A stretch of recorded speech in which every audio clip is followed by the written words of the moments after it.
بسم اللہ الرحمن الرحیم۔ السلام علیکم ورحمۃ اللہ وبرکاتہ۔ جماعت نحم، مضمون تفسیر، سبق نمبر 25، سورۃ اللیل۔ اس کا ہم شان نزول دیکھتے ہیں۔ اس سورت کے الفاظ اگرچہ عام ہیں لیکن اس سورت میں جو ہے تو مکہ کے دو بڑے شخص تھے، رئیس تھے، ان کے بارے میں ذکر کیا گیا ہے۔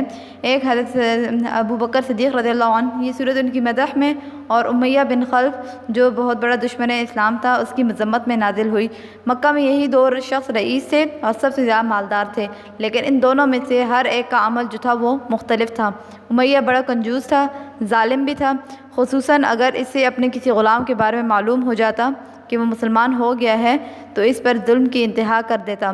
ان مظلوموں میں سے ایک حضرت بلال رضی اللہ عنہ بھی تھے، جن کو گرم زمین پر لٹایا جاتا، پتھر سینے پہ رکھا جاتا، کوڑے مارے جاتے وغیرہ۔ یہ تو امیہ کا ظلم کا حال تھا۔ اس کے ساتھ ساتھ امیہ جو تھا وہ رئیس بھی تھا، لیکن رئیس ہونے کے ساتھ ساتھ وہ بہت بخیل تھا۔ وہ کسی کو مال نہیں دیتا تھا، وہ اللہ کی راہ میں مال صدقہ نہیں کرتا تھا، صرف جمع کر کے رکھا کرتا تھا۔ اس کو لوگ تلقین بھی کرتے تھے مال صدقہ کرنے کی، لیکن وہ نہیں کرتا تھا، بہت بخیل تھا۔ اس کے برخلاف حضرت ابو بکر صدیق رضی اللہ عنہ تھے، وہ بھی رئیس تھے، وہ اپنا مال اللہ کے راستے میں لوٹاتے۔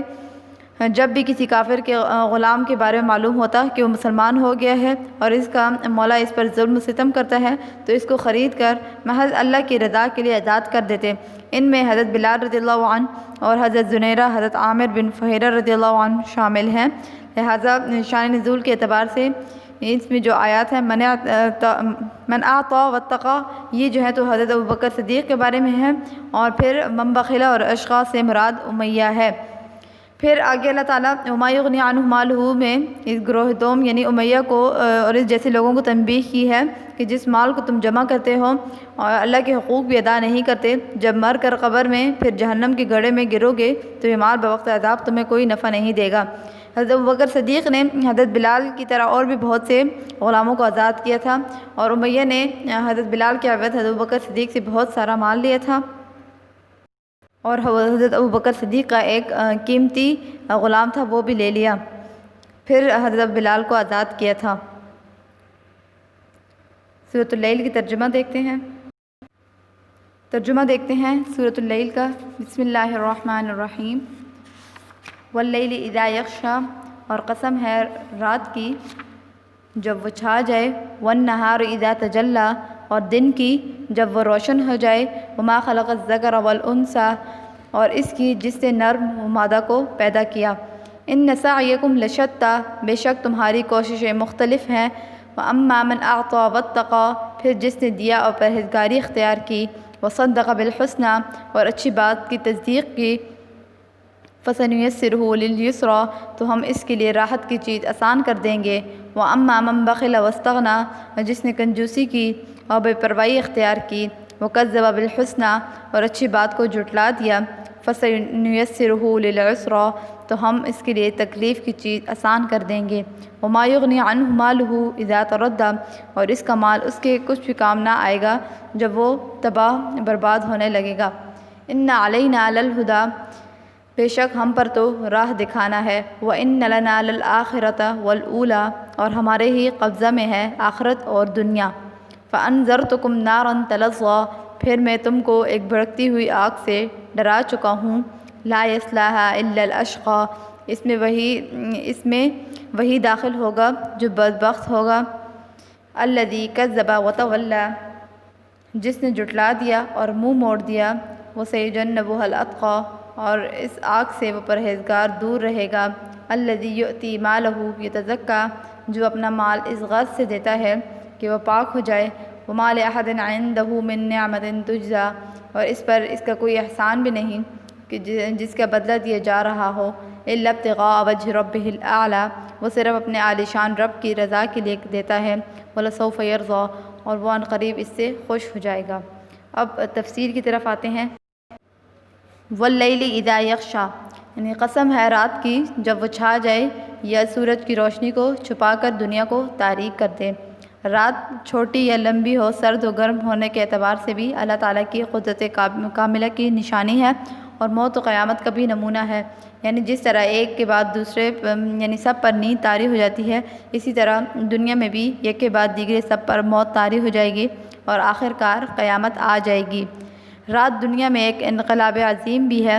نیند انسان کی جو برائی ہے، برائی کی جو تصویر ہے کہ جب وہ اس کی دل کی روشنی جو ہے تو وہ تاریک ہو جائے اور اس کے دل پر سیاہی حائل ہو جائے تو اس سے اعمال بد جو ہیں تو وہ سرزد ہوتے رہتے ہیں۔ جیسے رات کی تاریکی میں چوروں، ڈکیتوں اور جادوگروں اور بد کرداروں کو بدکرداریوں کا موقع ملتا ہے، اسی طرح نفس امارہ کو حالت ظلمت میں اپنی کارروائی کرنے کا موقع میسر ہوتا ہے۔ آگے ہے وَالنَّهَارِ إِذَا تَجَلَّى، اور دن کی قسم کھاتا ہوں کہ جب وہ روشن ہو جائے۔ یہ اللہ کی قدرت کاملہ کا دوسرا نمونہ ہے۔ اس میں بعث و حشر کا منظر بھی ہے اور اس میں انسانوں کی نورانی حالت کی طرف بھی اشارہ ہے۔ دن میں چور اور برے لوگ چھپ جاتے ہیں اور رات کو اور لوگ اچھے اور جائز کاموں میں جدوجہد وہ کوشش کرتے رہتے ہیں۔ وَمَا خَلَقَ الذَّكَرَ وَالْأُنثَىٰ، اور قسم ہے نر مادہ پیدا کرنے کی، یا قسم ہے اس ذات کی جس نے نر و مادہ کو پیدا کیا۔ اور نر و مادہ سے کیا مراد ہے دیکھتے ہیں آگے۔ بعض نے کہا ہے کہ اس سے آدم علیہ السلام اور حوا علیہ السلام مراد ہے۔ بعض کہتے ہیں کہ ہر ایک نر و مادہ مراد ہے، خواہ وہ انسانی ہوں یا حیوانی یا کسی اور مخلوق کے نر و مادہ ہوں۔ یہ بھی اللہ تعالیٰ کی قدرت کاملہ پر بڑی دلیل ہے کہ مادہ اور بیج جو ہے تو وہ ایک ہیں مگر اس سے دو صنفیں بن جاتی ہیں۔ اس میں اس طرف بھی اشارہ ہے کہ جس طرح ایک مادہ میں دو صنفوں کی قابلیت ہے، اسی طرح نر و مادہ میں اچھائی اور برائی کمال و نقصان کی صلاحیت بھی موجود ہے۔ آگے ہے ان سعیکم لشتی، بے شک تمہاری کوششیں مختلف ہیں۔ مطلب یہ ہے کہ انسان اپنی فطرت سے کسی نہ کسی مقصد کے پیش نظر صحیح و عمل اور جدوجہد کرنے کا خوگر ہے۔ یعنی انسان جو ہے تو اپنے فطرت کے لحاظ سے وہ کسی بھی مقصد کے لیے جو ہے تو وہ کوشش کرتا رہتا ہے اور اس کا وہ عادی ہے۔ پھر بعض لوگ جو ہیں تو وہ اپنی محنت و کوشش سے ہمیشہ کے راحت کا سامان کر لیتے ہیں اور بعض لوگ ہمیشہ کی مصیبت و عذاب کا۔ پھر انسانوں کی جو ہے تو مختلف کوششوں کو بیان میں تو نہیں لایا جا سکتا، لیکن فرماتے ہیں کہ نر و مادہ کی جو کوششیں ہیں وہ جدا جدا ہیں۔ اسی طرح کافر اور مومن، مصلح و مفسد یعنی اصلاح کرنے والا اور فساد کرنے والا، متقی و فاسق، سب کی کوششیں جو ہیں تو وہ الگ الگ ہوتی ہیں۔ پھر ہر انسان کی محنتیں مختلف اوقات کے اعتبار سے ہیں، مگر ان میں بے شمار جو کوششیں ہیں ان کو تین قسموں میں بیان کیا جا سکتا ہے۔ ایک وہ کہ جو خالص خیر ہو جس میں شر کا شائبہ تک نہ ہو، ایک جو محض شر ہو جس میں خیر بالکل بھی نہ ہو، اور تیسری وہ ہے جو خیر اور شر دونوں سے مرکب ہے۔ ٹھیک ہے، پھر آگے جو ہے تو سعی و عمل کے لحاظ سے تو پھر جو ہے تو اس کی تقسیم بتائی گئی ہے اگلی آیت میں۔ پیچھے پھر ہم دیکھتے ہیں قسم و جواب قسم میں مناسبت۔ ان سعیکم لشتی جو ہے تو یہ آگے جواب قسم ہے، اس میں مناسبت دیکھتے ہیں۔ قسم اور ان کے جواب قسم میں بہت سی مناسبتیں ہیں، مثلا یہ کہ نر و مادہ کی مختلف کوششیں لیل و نہار دن اور رات کے اعتبار سے ہوتی ہیں۔ نمبر 2، دن اور رات دو مختلف و ممتاز چیزیں ہیں۔ اسی طرح مومن اور کافر کے اعمال ایک دوسرے سے ممتاز ہیں۔ کافر کے اعمال اور کوششیں رات کی طرح تاریک ہوتی ہیں اور مومن کے اعمال دن کی طرح روشن اور نورانی ہوتے ہیں۔ اسی طرح رات اور دن کے موسموں کے اعتبار سے دراز و کوتاہی، سردی و گرمی اور اعتدال وغیرہ میں مختلف ہوتے ہیں، اور انسانوں کے اچھے برے اعمال جو ہیں وہ مختلف احوال و کیفیات کے اعتبار سے مختلف ہوتے رہتے ہیں۔ مومن سے نیکیاں ہوتی رہتی ہیں اور کبھی کبھی غفلت اور نفس کی ظلمت کی وجہ سے وہ گناہوں کا مرتکب بھی ہو جاتا ہے، مگر ایمان کی روشنی سے اس سے وہ تمام جو برائیاں ہیں وہ دور بھی ہو جاتی ہیں۔ اسی طرح کافر سے بعض حالات میں نیکیاں بھی ہوتی ہیں، جیسے صدقات دے دیتا ہے یا ہمدردی کرتا ہے یا انصاف کر لیتا ہے، یہ اس سے بھی سرزد ہو جاتی ہیں، مگر اس سے کفر کی تاریکی کی وجہ سے وہ جو ہے تو نسیاں منسیاں ہو جاتے ہیں، یعنی ان کا کوئی فائدہ نہیں رہتا۔ پھر آگے جو ہے تو اللہ تعالیٰ یہ سعی و عمل کے لحاظ سے گروہ کی جو ہے تو تقسیم بتا رہے ہیں اگلی آیت میں۔ فَأَمَّا مَنْ أَعْطَىٰ وَاتَّقَىٰ وَصَدَّقَ بِالْحُسْنَىٰ، یہ فرماتے ہیں کہ قرآن کریم نے صحیح و عمل کے اعتبار سے انسانوں کو 2 گروہ میں تقسیم کیا ہے اور دونوں کے 3 اوصاف بیان فرمائے ہیں۔ پہلا گروہ جو ہے تو وہ کامیاب لوگوں کا، ان کے 3 اوصاف یہ ہیں: اما من اعطیٰ، یعنی وہ اللہ کی راہ میں مال خرچ کرتے ہیں، واتقیٰ، اور اللہ سے ڈر کر اپنی زندگی کے ہر شعبہ ہر فیلڈ میں اللہ کے احکام کے مطابق زندگی گزارتے ہیں۔ پھر ہے وصدق بالحسنی، تیسری خوبی یہ ہے کہ وہ اچھی بات کی تصدیق کرتے ہیں۔ دوسرا گروہ جو ہے تو وہ پہلے گروہ کے مقابل ناکام لوگوں کا ہے، ان کے بھی 3 اوصاف اعمال بیان فرمائے ہیں۔ اما من بخل، ایک وصف یہ ہے کہ وہ بخیل ہوتے ہیں، یعنی اللہ کی راہ میں مال خرچ نہیں کرتے اور صدقات وغیرہ ادا کرنے سے گریز کرتے ہیں۔ وکذب بالحسنی، دوسرا وصف جو ہے تو واستغنی استغنا کا ہے، یعنی اللہ سے ڈر کر اس کی اطاعت کرنے کے بجائے بے نیازی اور بے رخی اختیار کرتے ہیں۔ وکذب بالحسنی، اور تیسرا وصف جو ہے تو وہ اچھی بات کو جھٹلاتے ہیں، اس کی تکذیب کرتے ہیں۔ پہلے گروہ کا نتیجہ جو پھر اللہ تعالیٰ نے آگے بتایا، فَسَنُيَسِّرُهُ لِلْيُسْرَىٰ، ہم ان کو عنقریب ایسی سہولت دیں گے یا توفیق دیں گے۔ یسرا کے معنی ہے آسانی اور آرام کے، مراد اس سے ہے کہ ایسے خسائل ہیں جو اس کو راحت تک پہنچا دیں، یا اللہ کی خوشنودی وہ جنت تک پہنچا دیں، یا اس سے شریعت مراد ہے جو رضائے الہی وہ جنت تک رسانی کا ذریعہ ہے۔ پھر دوسرے گروہ کے متعلق اللہ تعالیٰ نے ارشاد فرمایا، وَسَنُيَسِّرُهُ لِلْعُسْرَىٰ، ہم ان کے اعمال بد کے مرتکب کے لیے عسرہ کو آسان کر دیں گے۔ عسرہ کے معنی جو ہے تو وہ لفظی معنی مشکل اور تکلیف دہ چیز کے ہیں، مراد اس سے یہ ہے کہ وہ خسائل یعنی وہ عادات جو مصیبت میں ڈالنے والے ہوں اور اللہ کی ناراضگی وہ جہنم تک پہنچانے والے ہوں، یا وہ اعمال جو خلاف شرع ہوں۔ پھر آگے آیات میں یہاں اس آیت میں حسنہ سے مراد جو ہے تو کلمہ توحید یعنی لا الہ الا اللہ ہے، ٹھیک ہے۔ اگلی آیت ہے وَمَا يُغْنِي عَنْهُ مَالُهُ إِذَا تَرَدَّىٰ، تردہ کے معنی ہلاک ہونا ہے، اور ہلاکت سے مراد استحقاق عذاب ہے، یا اس کے معنی گرنے کے ہیں۔ مطلب یہ ہے کہ موت کے بعد قبر میں اور پھر قیامت کے دن جب وہ جہنم میں گرے گا تو اس کا مال اس کو کوئی نفع نہ دے گا۔ عموماً بخل اس لیے کرتا ہے کہ یہ مال وقت پر کام آئے گا، اس لیے فرما دیا گیا کہ مال کنجوسی کو شدید حاجت کے وقت بھی کوئی کام نہ دے گا، بلکہ اس کے لیے وبال جان بن جائے گا۔ آگے ہے ان علینا للہدیٰ، بے شک رہنمائی ہمارے ذمے ہے۔ دراصل اللہ تعالیٰ پر کوئی چیز لازم و واجب نہیں، لیکن چونکہ اللہ تعالیٰ نے ازل میں فیصلہ فرما دیا ہے اور رہنمائی کا وعدہ فرمایا ہے، نیز اس کی حکمت اور رحمت کا تقاضا یہ ہے کہ اللہ تعالیٰ نے رہنمائی کی ذمہ داری خود لی ہے اور رہنمائی کا ذمہ دار وہ خود بن گیا ہے۔ پھر رہنمائی کے ذرائع کیا ہیں؟ یعنی اللہ تعالیٰ جو ہے تو وہ ہدایت کے لیے اس عالم میں بہت سے اسباب قائم فرما دیے ہیں، انسان کو حواس ظاہری دی ہیں، عنایت فرمائے ہیں، پھر جو ہے تو عقل و ادراک سے نوازا ہے، پھر پیغمبر بھیجے اور ان پر کتابیں نازل فرمائیں، شرائع و احکام دیے، انبیاء علیہ السلام کے بعد ان کے جانشین علماء صالحہ اولیاء کے ذریعے رہنمائی فرمائی۔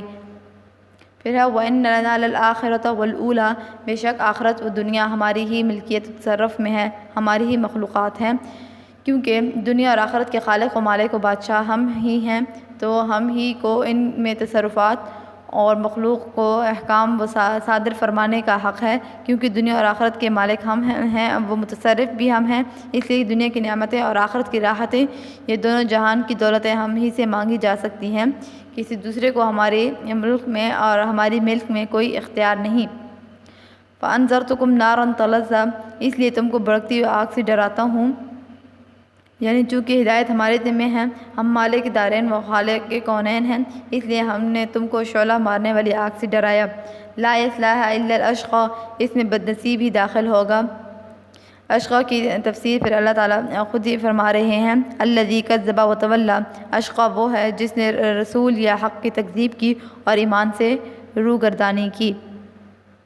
پھر فرماتے ہیں کہ شقاوت کی پھر 2 اقسام بتاتے ہیں۔ کہ شقاوت جو ہے، شقاوت جیسے کہتے ہیں بدبختی، محرومی اور ناکامی کو کہتے ہیں۔ اس کی دو قسمیں ہیں، دنیاوی اور اخروی۔ شقاوت دنیاوی یہ ہے کہ بیماری، تنگ دستی اور اپنوں کی موتیں، ناکامی، ذلت، بدنامی وغیرہ۔ اور شقاوت اخروی پھر چند اقسام ہیں۔ ایک یہ کہ عبادت میں کوتاہی، کاہلی اور صغائر کا ارتکاب ہو، فسق و نافرمانی ہو، اور کبائر کے ارتکاب کے ساتھ ساتھ توبہ کی توفیق بھی نہ ہو۔ پھر آگے ہے کفر اور شرک کا ارتکاب ہو، ٹھیک ہے۔ پھر اگلی آیت ہے الذی کذب وتولی، یعنی اشقاء کی صفت بتا رہے ہیں کہ وہ شخص ہے جس نے جھٹلا دیا حق کو اور اس نے روگردانی کی۔ پھر آگے آیت میں ہے وَيَتَجَنَّبُهَا الْأَتْقَى، یعنی وہ لوگ جو دوزخ سے بچنے کے لیے کوششیں کرتے ہیں وہ ضرور بچ جائیں گے۔ پھر ان دو آیات میں اشقاء اور اتقیٰ کے لفظ استعمال کیے گئے ہیں۔ ان کی تعیین بتاتے ہیں کہ اتقیٰ سے حضرت ابوبکر صدیق کی طرف اشارہ ہے، کیونکہ یہ آیات اس وقت نازل ہوئی مسلمانوں میں جو ہے تو مال کا مزاق اگر کوئی بھی فرض کر لیا جائے تو صدیق اکبر سے بڑھ کر اور کوئی نہیں۔ اول تو اس وقت مسلمانوں میں ان کے سوا کوئی مالدار ہی نہیں تھا، نہ حضرت عمر، نہ حضرت عثمان اور نہ حضرت علی رضی اللہ عنہم اور نہ کوئی اور۔ حضرت ابوبکر صدیق کا ہی مال اس وقت اللہ کی راہ میں بے دریغ صرف ہوتا تھا۔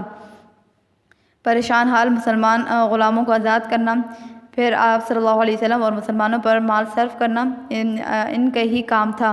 اس لیے تمام مفسرین کا اتفاق ہے کہ اتقیٰ کا مصداق اول حضرت ابوبکر صدیق ہیں، اور ان آیات میں جو ہے تو ان لوگوں کے بارے میں بھی ہیں جو ان صفات کے حامل ہو، وہ مصداق آیات قرار پائیں گے۔ پھر بے شمار آیات اور دلائل سے معلوم ہوتا ہے کہ افضلیت حضرت ابوبکر صدیق پر دلیل ہے۔ اس آیت میں اللہ تعالیٰ نے حضرت ابوبکر صدیق کو اتقیٰ قرار دیا گیا ہے، اور اشقیٰ سے مراد جو ہے تو اس وقت امیہ بن خلف ہی تھا جو بخیل تھا اور نہ مال خرچ کرتا تھا، اور جو اپنے مسلمان غلاموں پر بھی ظلم کیا کرتا تھا اور مال خرچ کرنے سے بھی بخل کرتا تھا، اور اسی طرح اس نے حق سے یعنی اسلام سے روگردانی بھی کی تھی۔ تو اشقاء سے امیہ بن خلف اور اس جیسی صفات کے حامل لوگ ہی مراد ہیں۔ الذی یؤتی مالہ یتزکی، یعنی وہ شخص جو ہے اپنے مال کو اس غرض سے خرچ کرتا ہے کہ اس کا مال پاک ہو جائے، یعنی اس کی غرض ریا کی، شہرت کی نہیں ہوتی اور نہ ہی غلط اغراض ہوتی ہیں، بلکہ طہارت و پاکیزگی اور اپنے درجات کی بلندی کے لیے کرتا ہے۔ یتزکی زکوٰۃ سے ماخوذ ہے، زکوٰۃ کے معنی پاکیزگی کے آتے ہیں اور افزائش کی بھی، یعنی بڑھوتری، مال کا بڑھنا، یہاں دونوں معنی صادق آتے ہیں۔ وَمَا لِأَحَدٍ عِندَهُ مِن نِعْمَةٍ تُجْزَىٰ، اور اس پر کوئی احسان نہ تھا کہ اس کا بدلہ دیا جاتا، یعنی حضرت ابوبکر صدیق کی عادت تھی کہ جس مسلمان کو کفار کے ہاتھ میں قیدی دیکھتے اور اس کو خرید کر آزاد کر دیتے۔ یہ لوگ عموماً کمزور غلام تھے۔ ان کے والد نے ان سے فرمایا کہ جب تم غلاموں کو آزاد ہی کرتے ہو تو اتنا کام کر لو کہ ایسے غلاموں کو آزاد کیا کرو جو قوی اور بہادر ہوں، تاکہ وہ کل کو تمہارے دشمنوں کا مقابلہ کریں اور تمہاری حفاظت کریں۔ لیکن حضرت ابوبکر صدیق کا مقصد ان سے کوئی فائدہ نہیں تھا، بلکہ وہ تو صرف اللہ کی رضا کے لیے سب کیا کرتے تھے۔ اگلی آیت ہے الا ابتغاء وجہ رب الاعلی، وہ ان کا مقصد صرف عالیشان پروردگار کی رضا کے سوا کچھ نہیں ہے، یعنی حضرت ابوبکر صدیق نے فرمایا کہ میرا مقصد ان غلاموں کو آزاد کر کے ان سے کوئی فائدہ اٹھانا نہیں، بلکہ میں تو صرف اللہ کی رضا جوئی کے لیے کرتا ہوں اور ان کو آزاد کرتا ہوں۔ اللہ تعالیٰ نے ان کی سچی نیت اور خلوص کامل کی تصدیق اس آیت سے فرمائی ہے کہ ان کا مقصد اللہ تعالیٰ کی رضا کے علاوہ کچھ نہیں ہوتا۔ وَلَسَوْفَ يَرْضَىٰ، یرضا کی ضمیر اگر اللہ تعالیٰ کی طرف راجع ہے تو معنی یہ ہوگے کہ ان کا پروردگار ان سے ضرور راضی ہوگا۔ اگر یرضا کی ضمیر اتقیٰ کی طرف راجع ہے تو مطلب یہ ہے کہ جب حضرت ابوبکر صدیق کو اللہ تعالیٰ کی طرف سے عطا و جزا اور عزت اور آخرت کی دولتیں ملیں گی تو وہ خوش ہو جائیں گے۔ لغات کی طرف دیکھتے ہیں۔ تجلی باب تفاعل سے بمعنی روشن ہونا، ظاہر کرنا۔ لشتّا متفرق، جدا جدا ہونا۔ اتقا ڈرنا اور بچنا۔ تردّا تفاعل گرنا، برباد ہونا۔ تلصّا تفاعل سے ہے آگ کا بھڑکنا۔ تجزا بدلہ لینا۔ یہ آپ کا آج کا سبق تھا سورۃ اللیل کے ترجمہ، تفسیر اور شان نزول سب آپ نے یاد کرنا ہے، ٹھیک ہے۔ جزاکم اللہ۔ السلام علیکم ورحمۃ اللہ وبرکاتہ۔